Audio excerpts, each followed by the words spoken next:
আসসালামু আলাইকুম প্রিয় দর্শক, আপনাদের সকলকে আমন্ত্রণ জানাচ্ছি। কথা বলবো যে বিষয়টি নিয়ে, সেটি হচ্ছে বাংলাদেশ পুলিশ। বাংলাদেশ পুলিশের পরস্পরের প্রতি কি শ্রদ্ধা ভালোবাসা আছে? বাংলাদেশ পুলিশ একে অপরের পরিপূরক, ভাই ভাই, এই অবস্থানটা কি আছে নাকি নষ্ট হয়ে গেছে? এটা নিয়েই কথা বলবো। 24 জুলাই আগস্টে পুলিশ বাহিনীর উপর যে অত্যাচার নির্যাতন করা হয়েছে সেটা দেশবাসী দেখেছে, বিশ্ববাসী দেখেছে। পুলিশকে রাস্তায় ঝুলিয়ে ওভারব্রিজের সাথে, পিলারের সাথে হত্যা করা হয়েছে বিভৎসভাবে। কতজন পুলিশ মারা গেছে এটির এখনো কোনো সঠিক পরিসংখ্যান নাই, তবে শোনা যায় 3000-এর উপরে। এটার জন্য কোনো তদন্ত হচ্ছে না, কতজন অনুপস্থিত আছে এখন পর্যন্ত। ঠিক আছে, থানা পুড়িয়ে দেয়া হয়েছে, পুলিশকে পুড়িয়ে মারা হয়েছে, বিভৎস অবস্থা, এটি আমরা দেখেছি। কিন্তু এখন আমরা দুঃখের সাথে যেটা লক্ষ্য করছি যে পুলিশ ভাইদের মধ্যে কোনো রিয়েলাইজেশন নাই, তাদের মধ্যে কোনো উপলব্ধি হচ্ছে না যে আমাদের ভাইদেরকে এইভাবে হত্যা করা হয়েছে। আমরা তো সরকারের অর্ডার পালন করেছি। 24 জুলাই আগস্টে হত্যাকাণ্ড কে কারা ঘটিয়েছে এটা দেশবাসী জানে। 6.72 এবং লস্করে তৈয়বা এবং সাবেক সেনা কর্মকর্তার অনেকে রাজপথে ছিল, অনেকেই হত্যাকাণ্ড চালিয়েছে, কিন্তু সেটার দায় পুলিশের উপর চাপিয়ে দেওয়া হয়েছে। পুলিশের বিরুদ্ধে মামলা, হামলা, আইজিপি, 2জন আইজিপিকে গ্রেপ্তার করা হয়েছে।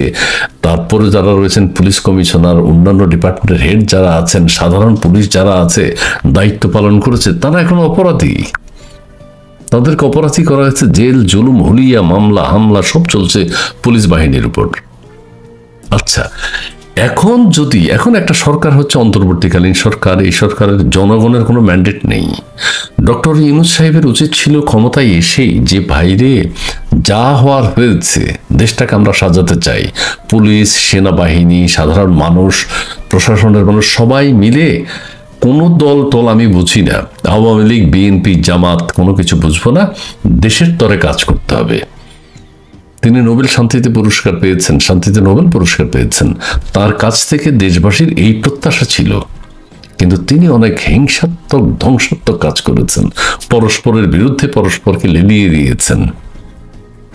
যাই হোক, তার কথা। কিন্তু পুলিশ বাহিনীর ভাইদের জানা উচিত যে আমরা ভাই ভাই, আমাদের সিনিয়র বা আগের ভাইদের উপর যে নির্যাতন চলছে এটা তো হতে পারে না। আমরা তো সেটা ভাবতে হবে, মানে পুলিশ বাহিনীর ভাইদের সেটা ভাবা উচিত যে আমরা এখন যা করছি গত 15-14 মাসে, এটা কি ঠিক হচ্ছে? আবার অন্য কোনো সরকার যদি আসে, আমাদের এখন যা হয়েছে তার চেয়ে 10 গুণ বেশি ভাইদের উপর অত্যাচার নির্যাতন চলবে। আমরা কেন সেই পরিস্থিতি তৈরি করে যাচ্ছি? এইটা ভাবতে হবে। কোনো কিছু না, আপনি জনগণের পক্ষে থাকুন, রাষ্ট্রের পক্ষে থাকুন, আপনার শপথের পক্ষে থাকুন। এই সরকার তো ক্ষণস্থায়ী, এই সরকার বিদায় হবেই, এটাই স্বাভাবিক। এবং তারপরে কি হবে? তারপরে কি আবার পুলিশ ভাইরা নির্যাতিত হবেন? আমরা সেটা চাই না, দেশের মানুষ সেটা চায় না। আপনারা আইন শৃঙ্খলা রক্ষার কাজে আছেন, ভালো কথা, আপনারা থাকবেন, আপনারা অর্ডার পালন করবেন, এটা স্বাভাবিক।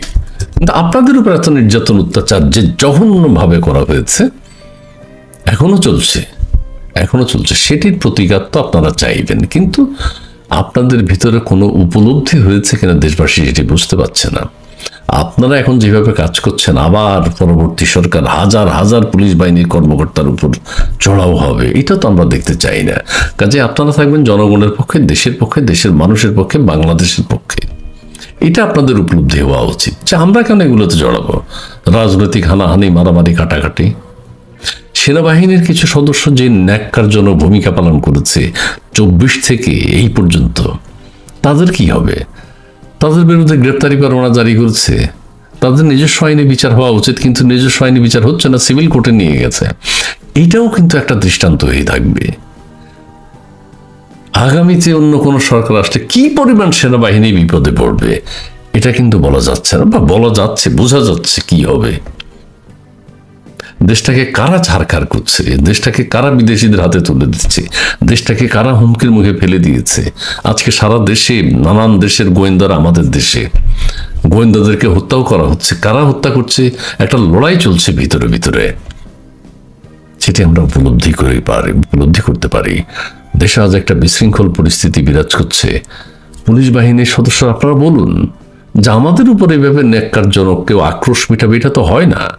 আপনারা 24-এ অর্ডার পালন করেছেন, আপনারা দায়িত্ব পালন করেছেন, আপনাদেরকে পুড়িয়ে দিয়েছে, জ্বালিয়ে দিয়েছে, বিভৎসভাবে হত্যা করেছে।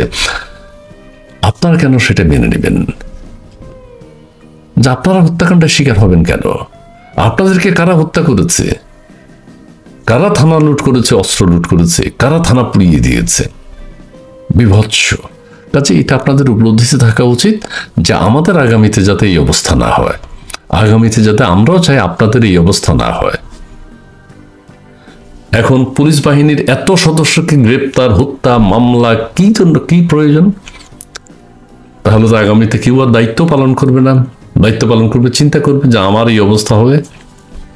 সবার ভিতর একটা ভয়, আতঙ্ক আছে, পুলিশ বাহিনীর মধ্যেও আছে। পুলিশ বাহিনীর মধ্যে দেশপ্রেমিক, দেশপ্রেমিক পুলিশ আছে, সেনাবাহিনীর মধ্যেও আছে, কিন্তু তারা জেগে উঠছে না, তারা কথা বলছে না, তারা চেপে আছে। দেশ নিয়ে অনেক ষড়যন্ত্র হচ্ছে, এটা বুঝতে হবে। আমরা ওই যে গণভোট নাকি পিআর নাকি নির্বাচন, এগুলো না, ভিতরে ভিতরে অনেক ক্রাইসিস চলছে। সো নির্বাচন হবে কি হবে না, গণভোট হবে কি হবে না, এটা নস্যি ব্যাপার। আর একটা জিনিস মনে রাখতে হবে, যা কিছু হয়েছে, এনাফ ইজ এনাফ। সেনাবাহিনীকেও ভাবতে হবে, আইন শৃঙ্খলা বাহিনীর সদস্য পুলিশদেরকেও ভাবতে হবে, অর্থাৎ যারা রাষ্ট্র গঠনের, রাষ্ট্রের আইন শৃঙ্খলা রক্ষা করার দায়িত্বে আছেন, তাদেরকে অবশ্যই ভাবতে হবে। এখন যে পুলিশ বাহিনীর যে অবস্থা, তাদের উপর যে মামলা, হামলা, গ্রেপ্তার, পানিশমেন্ট, আমরা কিন্তু উদ্বিগ্ন। এটা ঠিক হচ্ছে না। সেনাবাহিনীর উপর যে অত্যাচার, নির্যাতন, 25-15 জনকে অ্যারেস্ট করা হচ্ছে, এটা ঠিক হচ্ছে না। সেনাবাহিনীদেরকে সেনা আইনেই বিচার করা উচিত ছিল। তারাও তো দায়িত্ব পালন করেছে, সেনাবাহিনীর সদস্যরা ঊর্ধ্বতন কর্তৃপক্ষের দায়িত্ব পালন করেছে, কিন্তু এখন ঊর্ধ্বতন কর্তৃপক্ষ তো বহাল তবিয়তে আছেন। সাধারণ সেনা সদস্যরা, জেনারেলরা বিপদে আছে। এখন কত কষ্ট করে পড়াশোনা করেছেন, কত পরিশ্রম করেছেন, পুলিশ বাহিনীর সদস্য তো আছে, সেনাবাহিনীর সদস্য তো আছে, তারা আজকে বিপদে। আরে তাদের এই মেধা, তাদের এই সাধনা, তাদের এই চেষ্টা, সেনাবাহিনীতে তো আর কেউ যেতে চাইবে না, পুলিশ বাহিনীতে তো কেউ যেতে চাইবে না। যে সরকারের আগ্রাবহ হয়ে কাজ করতে হয়, সরকারের অর্ডার পালন করতে হয়, অনৈতিক অর্ডার। 24-এ যেটা হয়েছে, সারা দেশ আক্রান্ত হয়েছে। পুলিশ বাহিনীতে আহামরি কাউকে হত্যা করেনি। আত্মরক্ষার জন্য পুলিশ একটা দায়িত্ব নেবে না? রাষ্ট্র আক্রান্ত হয়েছে, রাষ্ট্র পুলিশ দায়িত্ব নেবে না? অবশ্যই নেবে। সেই ক্ষেত্রে সেনাবাহিনী দেশের জনগণের সাথে বিট্রে করেছে। পুলিশ বাহিনীর সদস্যরা সঠিক ছিল, তারা দায়িত্ব পালন করেছে, তারা নির্যাতিত হয়েছে, তারা আক্রান্ত হয়েছে চরমভাবে। কাজেই পুলিশ বাহিনীর এখন যেটা হওয়া উচিত, অনেকে মনে করছেন যে আমরা আপনাদের অর্ডারে কারো উপর নির্যাতন, অত্যাচার করব না। আমরা দেশের মানুষের পক্ষে আমাদের যেটি করা উচিত, এখন সারা দেশের মানুষ ফুঁসে উঠছে, আপনাদেরকে এটা অনার করতে হবে। যাই হোক, আমি আর বেশি কথা বলি না। আমরা এই পুলিশ বাহিনী, সেনাবাহিনীর এই অধঃপতন আমরা দেখতে চাই না।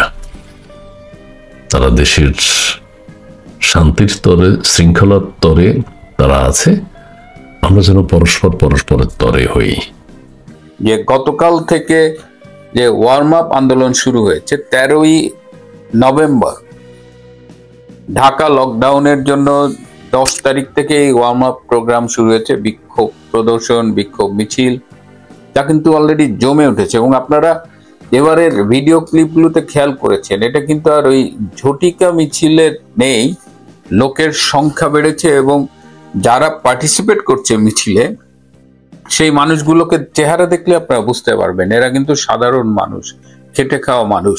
অর্থাৎ আওয়ামী লীগ যে একটা লকডাউনের আন্দোলনের ডাক দিয়েছে, সেটা সাধারণ মানুষের ভেতরে ভীষণ সাড়া জাগিয়েছে।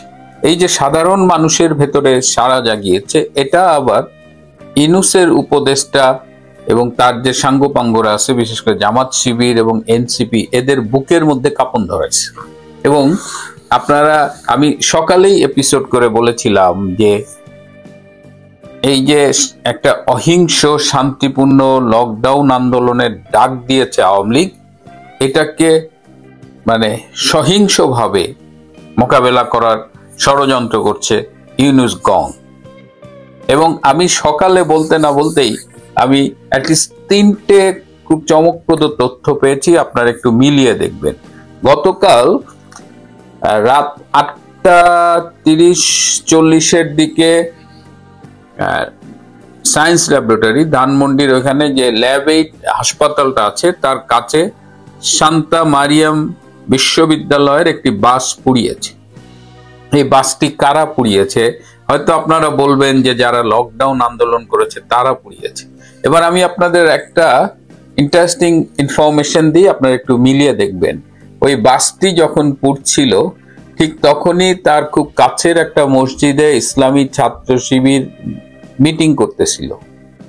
এবার আমি একটু দুয়ে দুয়ে মিলাই।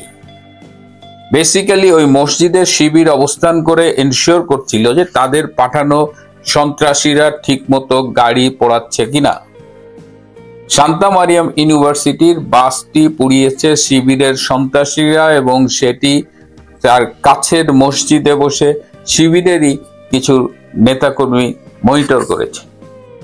আপনারা জানেন যে শিবির এই কাজগুলোতে খুব অভিজ্ঞ এবং পারদর্শী। তারা দীর্ঘকাল ছাত্রলীগের ভেতরে থেকে হেলমেট পরে নানান রকমের অপকর্ম করে ছাত্রলীগ যাতে বিতর্কিত হয়, ছাত্রলীগের কাঁধে যেন দোষ এসে পড়ে, সেই ব্যবস্থা তারা করেছে। এই যে হেলমেট লীগ বলে ছাত্রলীগকে যে আমরা কটাক্ষ করতাম, এই হেলমেট লীগটা ছিল আসলে ছাত্রলীগের লুঙ্গির তলে অবস্থানকারী শিবির। কালকে সায়েন্স ল্যাবে শান্তা মারিয়াম ইউনিভার্সিটির বাস পুড়িয়েছে শিবির কর্মী। ময়মনসিংহে শামীম এন্টারপ্রাইজের একটি বাস পুড়েছে। কে এই শামীম? এই শামীম এন্টারপ্রাইজের মালিক কে? এই শামীম এন্টারপ্রাইজের মালিক হলো আমিনুল হক শামীম। এই আমিনুল হক শামীম হলো ময়মনসিংহের মেয়র ছিলেন ইকরামুল হক টিটু, তার ভাই, আপন ভাই। ইকরামুল হক টিটু হলো আওয়ামী লীগের নেতা। তো আওয়ামী লীগের নেতার বড় ভাই, সে নিজেও আওয়ামী লীগের সাথে সম্পৃক্ত। তার বাস কেন লকডাউন আন্দোলনের সমর্থকরা পোড়াতে যাবে? হিসাব কি মেলে? আবারও সেই বলছি, শিবির, এনসিপি, এদের সন্ত্রাসীরা মিলে এই কাজগুলো করছে। আরেকটি ইন্টারেস্টিং তথ্য দিই যে গতকাল রাত 11টার দিকে এই এনসিপির অফিসের সামনে ককটেল হামলা হয়েছে, আমি যেটা বলেছিলাম, এবং সাসপেক্ট করা হয়েছিল যে সেখানে যাদের গ্রেপ্তার করেছে 5 জন, তার মধ্যে একজন শাহবাগের শিবির কর্মী। আজকে এই তথ্য বেরিয়ে এসেছে যে কারা ককটেল ঘটিয়েছে। ওই সময় এনসিপির অফিসে তাদের একজন কেন্দ্রীয় নেতা তাসনিম জারা এসেছিলেন মনোনয়ন পত্র তুলতে, এবং আপনারা জানেন যে তাদের অফিসে বেশ কিছু সাংবাদিক অবস্থান করে, এবং তাসনিম জারা যেহেতু তাদের সেলিব্রিটি লিডার, তো তাসনিম জারা যখন আসবে তারা তখন একটা নিউজ ক্রিয়েট করতে চেয়েছিল। এই জন্য তারা এই ককটেল নাটকটা পুরো সাজিয়েছে। কিভাবে বুঝলাম সাজিয়েছে? স্ক্রিপ্ট এরকম ছিল যে যখন ককটেল বিস্ফোরিত হবে এবং তখন তারা ওইখানে একটু দৌড়াদৌড়ি করবে, মানে ওই জায়গায় যে মানে একটা অতর্কিত হামলা হলে যেমন সবাই এদিক ওদিক যায় সেটা না, নেতারা ওইখানেই দৌড়াদৌড়ি করছিল এবং প্ল্যান ছিল যে খুব কাছে একজন থাকবে, তাকে সবাই মিলে ধাওয়া দিবে। তো এখন যখন এই ককটেল বিস্ফোরণ করছে তখন ওই যে ধাওয়া দিবে যাকে, তাকে আর খুঁজে পাচ্ছে না। তখন কই গেল, পরে দেখা যাবে যাকে ধাওয়া দেওয়ার কথা সে রাস্তার ওপারে দাঁড়ায় আছে। তো ফোন করছে, বলছে ভাই আমি তো এই পারে আসছি, আমাকে ধাওয়া দেন। বাট বাই দ্যাট টাইম কিন্তু 10 মিনিট হয়ে গেছে, তো তখন আর এই ধাওয়ার নাটক করেনি। আমি এই যে একটা ছবি দেখতেছেন না, এই যে দেখেন একটা অবিস্ফোরিত ককটেল ছিল। তো ককটেল সাধারণত উদ্ধার করে কে? পুলিশের স্পেশাল টিম থাকে বা বোম ডিসপোজাল ইউনিট থাকে। পৃথিবীর কোথাও দেখছেন যে এরকম খালি হাতে বোম ধরতেছে, মুখে কোনো প্রোটেকশন নাই, আর তার পায়ের জুতাটা দেখেন একটা স্নিকার পরা, এটা পুলিশের ড্রেস কিনা, এরা কারা, আসিফ বাহিনী কিনা? মানে নাটক যখন আপনি সাজান, স্ক্রিপ্ট দুর্বল হলে এই ঘটনাগুলো ঘটে। সুতরাং এই যে ঘটনাটা এনসিপির অফিসের সামনে ঘটালো, এবং সাধারণত একেবারে লোকজন ভরা, সেইখানে কি আওয়ামী লীগ যে দাঁড়াইতেই পারে না রাস্তায় পুলিশের অত্যাচারে বা সন্ত্রাসীদের অত্যাচারে, তারা কি একেবারে যখন লোকজন ভর্তি তখন ককটেলটা মারবে? সুতরাং এনসিপির এই ককটেল নাটক যে সাজানো ছিল এটাও একদম স্পষ্ট হয়ে গেছে। এই অবস্থায় শিবির যে এই আকামগুলো করে এবং শিবিরের চেলায় এনসিপি যে আকামগুলো করে, এটা কিন্তু আগেও আমরা দেখেছি। যখন রংপুরের আবু সাইদ মারা গেল তখন কিন্তু আমরা বলেছিলাম যে আবু সাইদ শিবির করে। সে কি, যারা মানে নেটিজেনরা তো খেপে গেল আর কি, আমি শিবির কেন বললাম।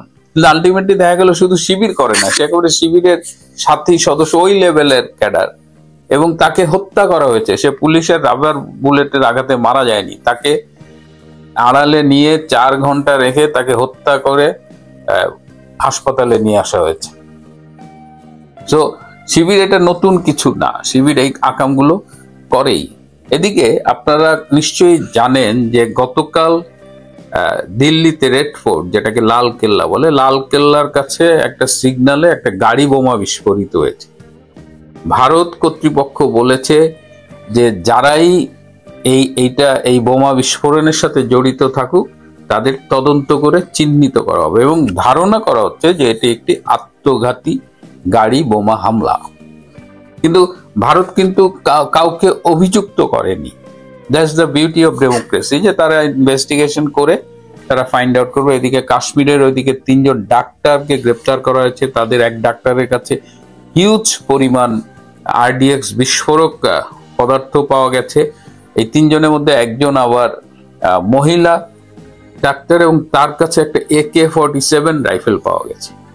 তো গত কয়েকদিন ধরেই এই RDX পাউডার উদ্ধার করা, AK-47 উদ্ধার করা, পুলিশের এই অ্যান্টি টেরোরিস্ট ইউনিট এবং অন্যান্য গোয়েন্দা সংস্থা, নিরাপত্তা বাহিনী, তারা একটা কিছু সাসপেক্ট করছিল যে কিছু একটা হতে পারে। আবার আজকে ইসলামাবাদে আর একটা আত্মঘাতী বোমা হামলা হয়েছে, যেখানে বলা হচ্ছে 12 জন নিহত হয়েছে। তো ভারতের এই হামলায় আমাদের উপদেষ্টাদের কিন্তু গলা শুকিয়ে গেছে। গাড়ি বোমা হামলা হয়েছে ভারতে, তারা তদন্ত করবে, তারা কিন্তু এখনো বলেনি। যদিও 2-1টা মিডিয়া বলতেছে যে এখানে লস্করে তাইয়্যেবা তাদের বাংলাদেশ ইউনিটকে ইনভলভ করতে পারে। পাকিস্তানের যে সন্ত্রাসী গোষ্ঠী আছে তারা অনেকেই বলছেন যে তাদের বাংলাদেশেও তাদের কার্যক্রম শুরু হয়েছে, এবং বাংলাদেশ থেকেও তারা ভারতকে অ্যাটাক করতে চায়। তো আমাদের কয়েকজন উপদেষ্টার, আমার সূত্রগুলো কথা বলে জানিয়েছে যে উপদেষ্টারা এখন ভয়ে আছে যে ওই বোমা হামলার সাথে বাংলাদেশের সম্পৃক্ততা পাওয়া যায় কিনা। একজন উপদেষ্টা তো বললেন বাংলাদেশের কেউ জড়িত না থাকলেও নাকি ভারত বাংলাদেশকে সম্পৃক্ত করে দেবে, মানে এটা তার ভয়। এই যে এই ভয়টার আমি কারণ বুঝলাম না। তবে বাংলাদেশ থেকে যদি এই হামলার সাথে কোনো সম্পৃক্ততা পাওয়া যায় তাহলে কিন্তু খবর আছে। প্রিয় বন্ধুরা, লকডাউন 13 তারিখ, লকডাউন সফল করা আপনার আমার দায়িত্ব। কারণ বাংলাদেশকে আমরা এই ইউনূস হায়নার হাত থেকে রক্ষা করতে চাই। আমাদের স্বাধীনতা, সার্বভৌমত্বকে আমরা বিপন্ন হতে দেব না। সবার প্রতি আহ্বান, 13ই নভেম্বর লকডাউন সফল করুন। হয় রাজপথে নেমে আসুন, আর না হলে অ্যাটলিস্ট স্টে অ্যাট হোম। আজ এ পর্যন্তই। ভালো